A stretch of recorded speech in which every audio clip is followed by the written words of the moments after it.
Apa yang dilakukan PSSI untuk memproses Ole Roemeny dengan cepat bisa dibilang sangat keren. Yap, di saat tetangga sebelah butuh satu purnama hanya untuk jadi lelucon, terutama di negara Belanda, Indonesia cuma butuh waktu kurang lebih 2 bulan untuk menyelesaikan segala proses naturalisasi Ole Roemeny. Dan memang sebelum ini pun PSSI terbilang satset dalam melakukan proses naturalisasi demi tujuan menciptakan tim nasional yang kuat. Meskipun begitu masih ada beberapa posisi yang diperkuat kendati Ole udah didapat. Maka dari itu, mudah-mudahan aja proses satu kiper dan satu striker serta Jairo juga bisa dilakukan dengan cepat. Barulah setelah itu mungkin nama-nama selanjutnya bisa gantian diproses.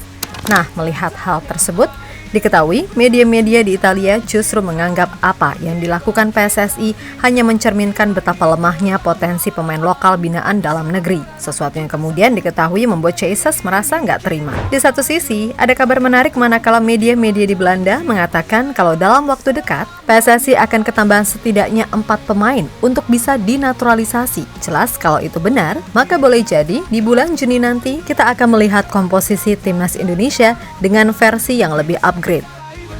Cinta kita dan negeri ini sejati, hati dan tanah air bersatu dalam cinta, berkibar kita bintang di langit gelap malam.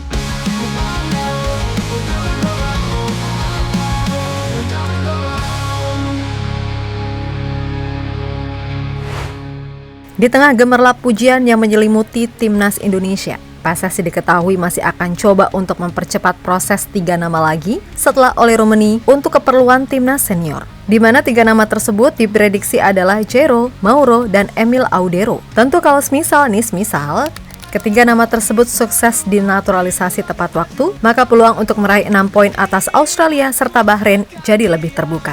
Apalagi menurut kabar terbaru, sebagaimana dikutip dari Football.Indonesia, Australia kemungkinan besar akan tampil melawan Indonesia tanpa 7 pilar utama lantaran cedera. Harry Souttar, cedera tendon Achilles. Alessandro Cerchati, cedera ACL. Thomas Deng, cedera ankle. Jordan Boss, cedera ankle. Connor Metcalfe, cedera pangkal paha. Kusini Yengi, cedera lutut. Dan Nestori Irankunda, cedera ankle. Tentu saja berkaca pada sikon yang ada, harusnya ini menjadi keuntungan besar buat Indonesia. Meskipun di timnas sendiri, 2 pemain yakni Ragnar Oratmangun dan Justin Hubner harus absen di laga versus Australia karena akumulasi. Namun absennya mereka berdua sejatinya masih bisa tercover pemain lain. Ini kita maju, takkan untuk meski badai bersinar benderaku selamanya.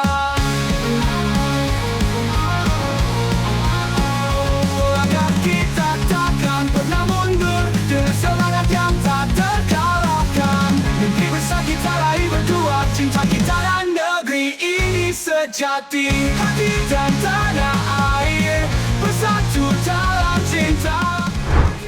Sementara itu, melihat langkah masif yang dilakukan PSSI, membuat media-media Italia justru menganggap apa yang dilakukan PSSI hanya mencerminkan betapa lemahnya potensi pemain lokal binaan dalam negeri. Meskipun begitu, sebagaimana dikutip dari Tutto Mercato, kalau apa yang dilakukan PSSI termaksud menunjuk Patrick Kluivert sebagai pelatih baru, semua dilakukan demi lolos ke Piala Dunia. Nah, di satu sisi, CS sendiri diketahui merasa nggak terima. Dikutip dari GAeagles.nl, potensi yang dimiliki Indonesia sangatlah banyak. Hanya saja, di waktu yang sekarang lah semua sistemnya mulai diperbaiki. Lagi pula menurut C, para pemain yang dinaturalisasi memiliki kecintaan luar biasa untuk Indonesia.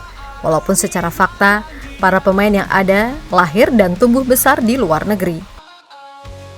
Secara garis besar, semua pemain berkualitas dan aku lihat di semua pemain timnas. Seperti Rido misalnya, dia defender yang sangat bagus. Dia seorang pemimpin juga di belakang. Jadi aku sangat menikmati bermain bersama dia. Aku senang melihat mereka bermain. Mereka pemain yang bisa bermain sepak bola dan berani bermain di antara lini. Mereka mempunyai kualitas skill juga. Asnawi, dia sudah termaksud pemain yang lama di tim ini dan bermain di luar Indonesia juga. Menurutku Hernando juga kiper yang sangat bagus. Aku bisa menyebut lebih banyak pemain, tetapi mereka pertama datang di pikiran. Tentu saja, ini adalah negara yang sangat besar, dengan 270 juta orang tinggal di sana. Tetapi ini bukanlah negara sepak bola yang besar. Misalnya saja, belum pernah ikut Piala Dunia.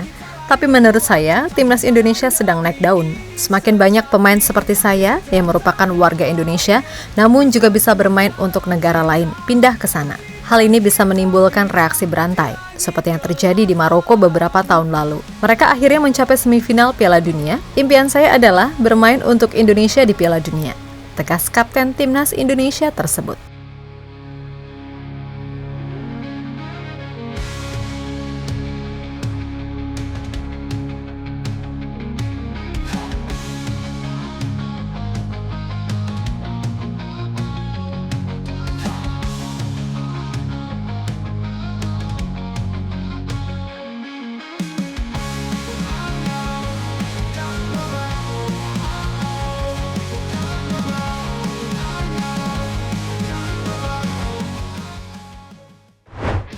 Di sisi lain, adapun Roberto Mancini yang sepertinya masih terus mengamati perkembangan timnas Indonesia, di mana Mancini diketahui masih merasa heran sekaligus takjub dengan segala hal yang dilakukan PSSI. Baginya, pengaruh Erick Thohir di sini sangat-sangat terasa impact-nya.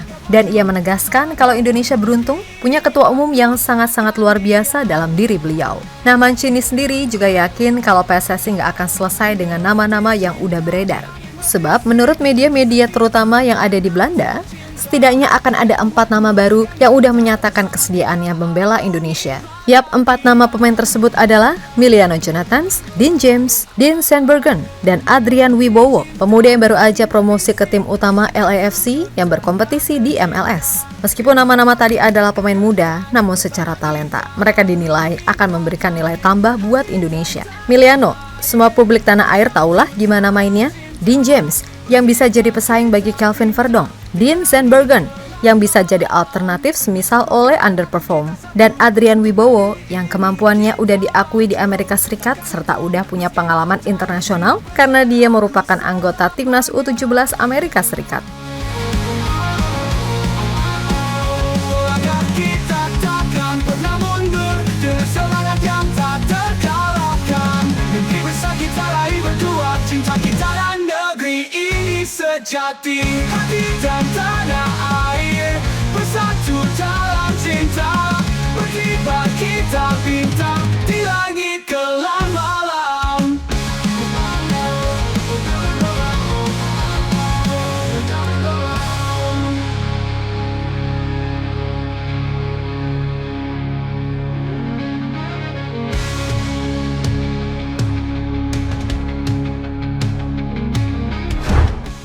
Yap, apabila semua berjalan sesuai rencana, maka komposisi skuad Indonesia dirasa akan jauh lebih menarik dan lebih siap untuk menyambut bulan Maret ataupun Juni. Atau semisal Indonesia terpaksa harus berjibaku di round 4, mulai dari kiper akan jauh lebih tenang jika kita punya Martin Paes dan Emil yang bisa saling mengisi sesuai kebutuhan. Lalu di pos belakang, kalau semua tersedia termasuk pemain yang dirumorkan, paling enggak udah ayem jika kita punya sosok Chases, Michael Kars, Kevin Dix, Kelvin Verdong, Justin Hubner, Elkan Bagot, Rizky Ridho, Jordi Amat, Dean James, Sandy Walsh, dan Shane Patinama. Kemudian di tengah, Tom Haye, Chero, Ivar Jenner, Nathan Chuaon, Ricky Kambuaya, dan Marcelino Ferdinand dirasa adalah komposisi yang terbaik. Dan di lini serang, asli kalau semua ready, maka akan melimpah. Oleh Romani, Rafael Strijk, Eliano Reinders, Ragnar Oratmangun, Mauro Zelstra, Dean Sandbergen, Emiliano Jonathans, Ramadan Sananta, Egy Maulana Fikri, hingga Yakob Sayuri, membuat pilihan jadi lebih menarik.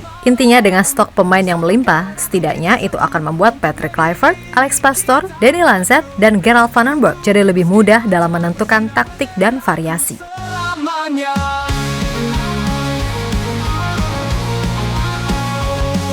Kita takkan pernah mundur dengan semangat yang tak terkalahkan. Mimpi besar kita raih berdua, cinta kita dan negeri ini sejati. Hati dan tanah air bersatu dalam cinta. Berkibar kita bintang di langit kelam malam.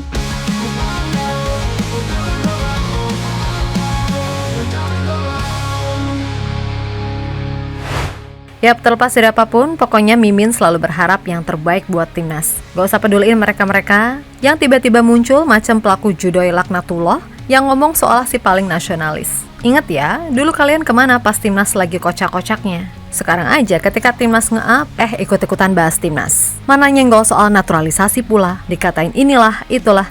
Hadeh, udahlah urusin dulu sistem politik dan hukum negeri ini. Ya makin kesini, makin terata duer. Biarlah sepak bola jadi sebagaimana mestinya.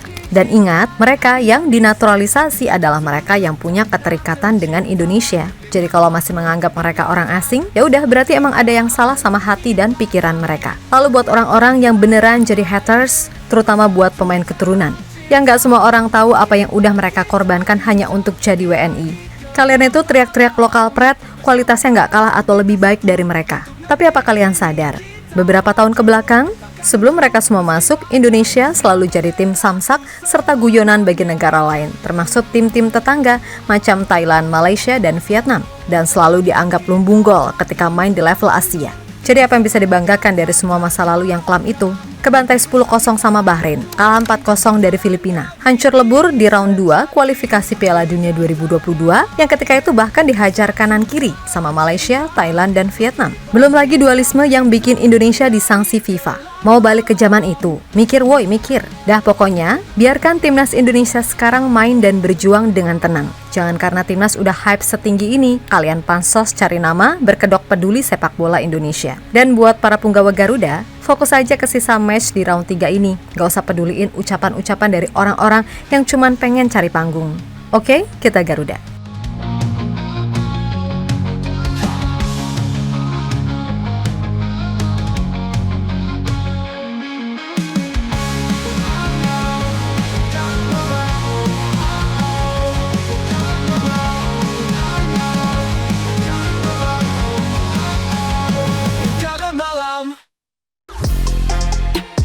Halo, izin iklan sebentar ya guys. Jadikan ruangmu bernuansa timnas. Temukan beragam poster dinding, sepak bola dan timnas dengan desain menawan, kualitas premium dan harga yang tidak akan menguras kantong. Segera klik link Shopee di deskripsi video ini dan dukung timnas dengan sepenuh hati. Mulai dari dinding rumahmu.